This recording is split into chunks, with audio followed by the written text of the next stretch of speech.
It's been a few months since I posted my last public video. I got an email from somebody with a fantastic project, and it has been keeping me busy. I cannot talk about the project just yet, but it did take me to Hollywood, and I wanted to see if I could do a fun, quick project about the Hollywood sign in the meantime.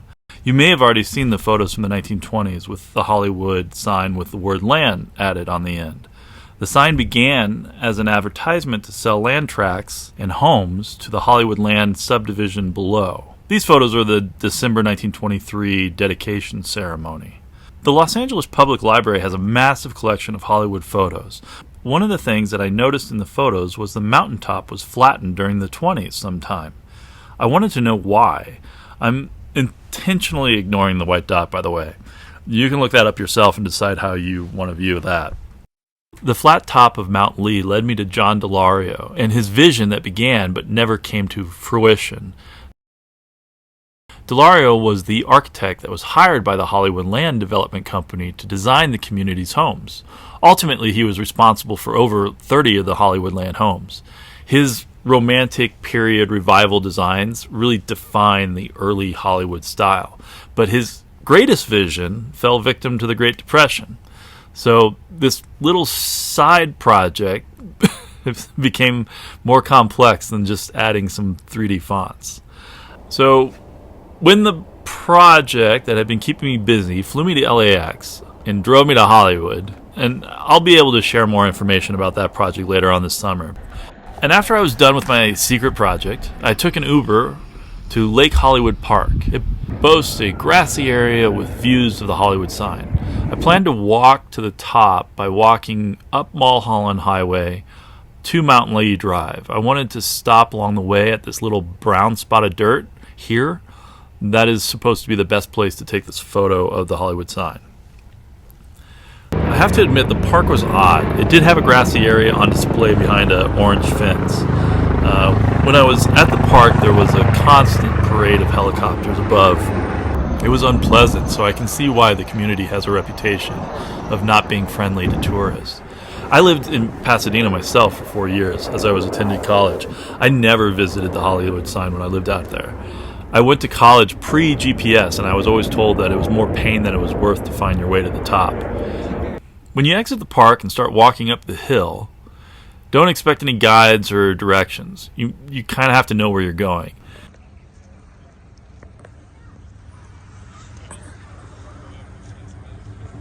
At the first fork in the road, there was a private security guard on the right, sitting there to make sure the tourists did not walk up the private residence of Castillo del Lago. It was a home also designed by John Delario and built in 1926. It was once owned by Bugsy Siegel and later Madonna, but you couldn't visit that. So heading to the left, there is no sidewalk, and it doesn't seem inviting, but that's the way up. Be careful to avoid the high-end traffic. The walk is general, but you soon realize you're gaining elevation. You don't see the Hollywood sign for a while with any good view, and then you come to this greenhouse. I really don't like this type of public art. I feel it's trying too hard to be something it's not and fronting something much more deserving of attention, but that's just my opinion.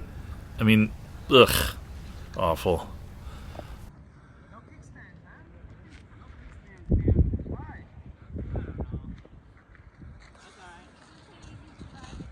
Getting back on track, soon to the left there are 3 of John Delario's creations seen from the back. They're absolutely beautiful.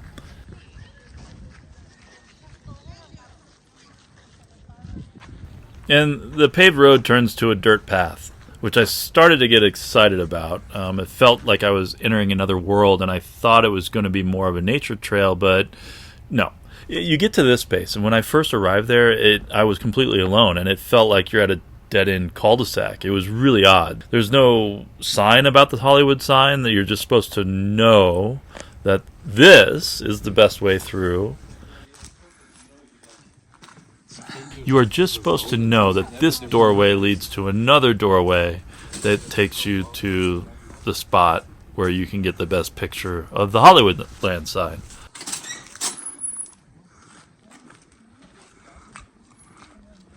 And it was a nice spot.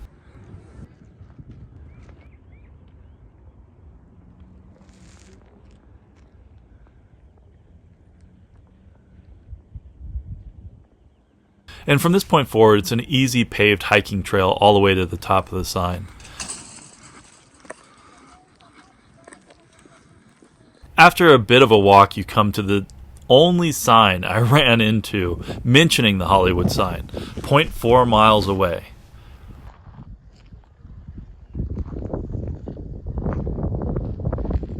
The other path leads to the Griffith Observatory, and this way leads to the Hollywood Land sign. You gain altitude again, but it's a gentle walk. I did see a dead rattlesnake on the way down, so there's that. It'll keep you light on your feet. When you approach the top, you begin to see a city on the other side of the mountain. It's Burbank, and you can see the Disney animation studio down there at the bottom of the hill. Nearly every tourist wonders out loud what the city is as they pass.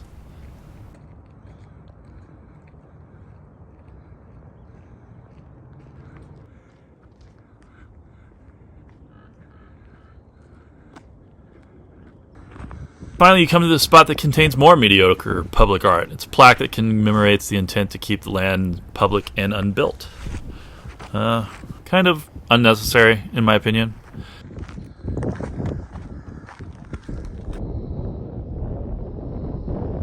And then you get the first glimpse of the sign, now resting securely behind a chain link fence and guarded by security cameras.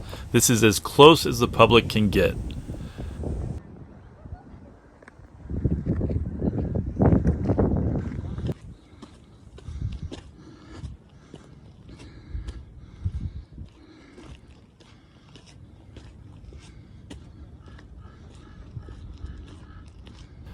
When I got to the top, it felt anticlimactic. The antenna and the space around is just ugly and confusing. There's no context, no placard, no explanation, no curb appeal, no trespassing. It's just very anticlimactic.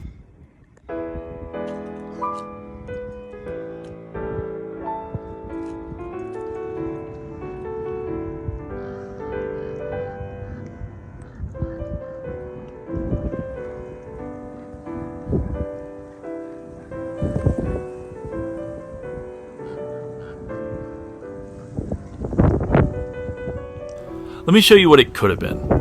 What it still could be now. Early film pioneer Mack Sennett was set to spend $1 million back in the mid-1920s to build this house.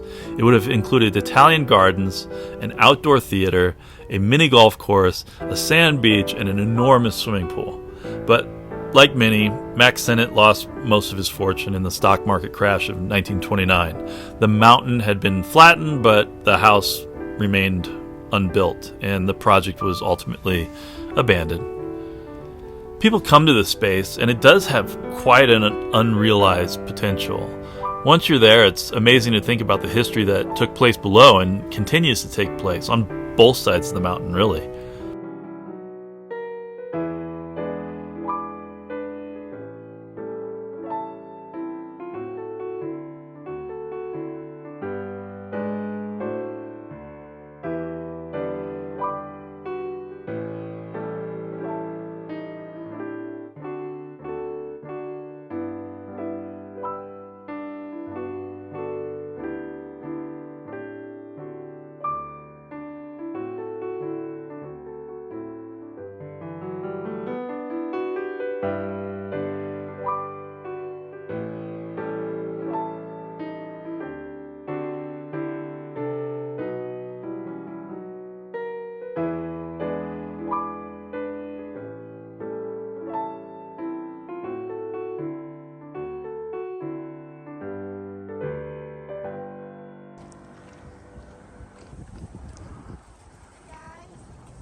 The LA Public Library has photos documenting the construction of the road and the flattening of Mount Lee.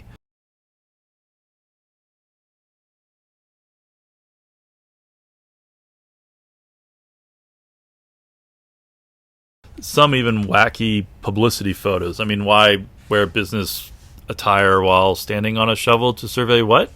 Okay.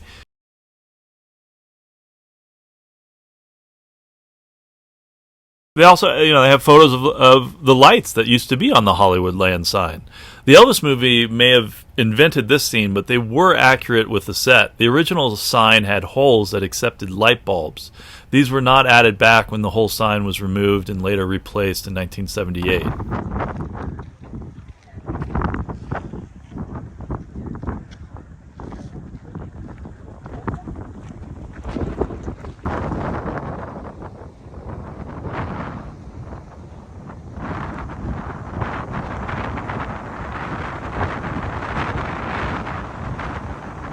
As I'm heading my way back down, I just want to take a moment to say that I really appreciate all the listeners and subscribers.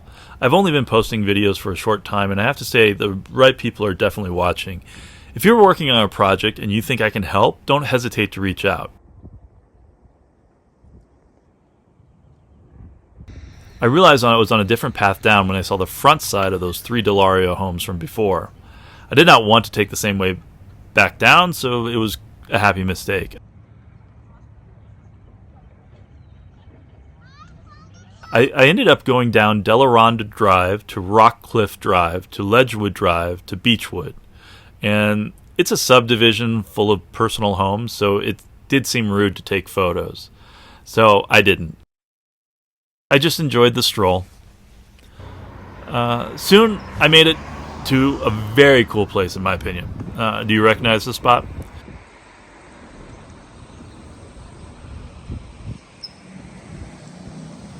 It's from the 1956 sci-fi horror classic Invasion of the Body Snatchers.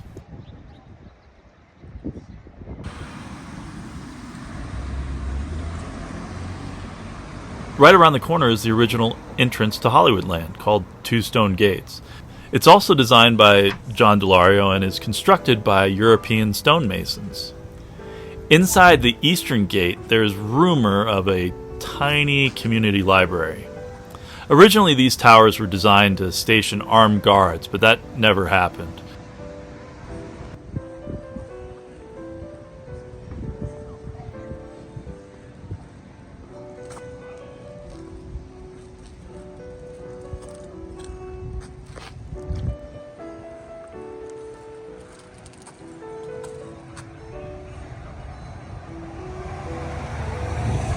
And if you look past the stone gates to the acutely gabled house in the back, that is the original location of the Hollywood Land Tract office.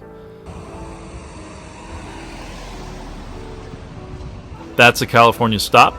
I took an Uber to the airport and I'm headed back to Colorado. Alright, I'm going to get back to work. I've been making lots of unlisted videos and I'll be able to share them later on this year. Thank you to everyone out there listening. I'll talk to you soon.